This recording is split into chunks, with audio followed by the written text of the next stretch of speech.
కలిసి పాడుకొని ఆరాధించుకొని దేవుని సన్నదించుకొని కాలం ఇలానే ఆగిపోయి అలా అందరూ ఎత్తబడితే ఎంత బాగుండు కదా. ఇంక బాధలు, అగసాట్లు, గొడవలు, గందరగోళం ఏం గుర్తురావు.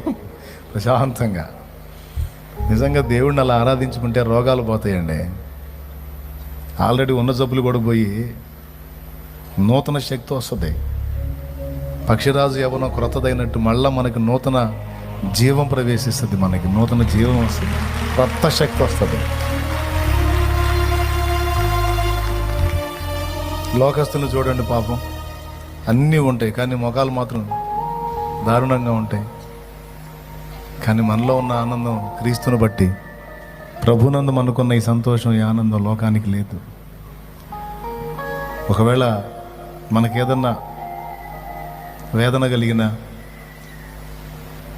భయం కలిగిన, బాధ కలిగిన, గుండె చెదరిన, మనల్ని బాగు చేసేవాడు, మనల్ని నిబ్రపరిచేవాడు, నా పని అయిపోయిందయ్యా అని వెరికేకేస్తే నేనున్నాను భయపడకని ధైర్యపరిచేవాడు మనకు తోడై ఉన్నాడు.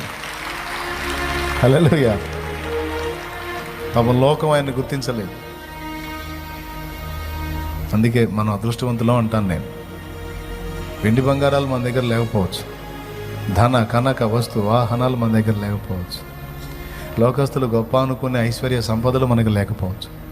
అన్నిటికంటే మించిన యేసు ఉన్నాడు చాలు.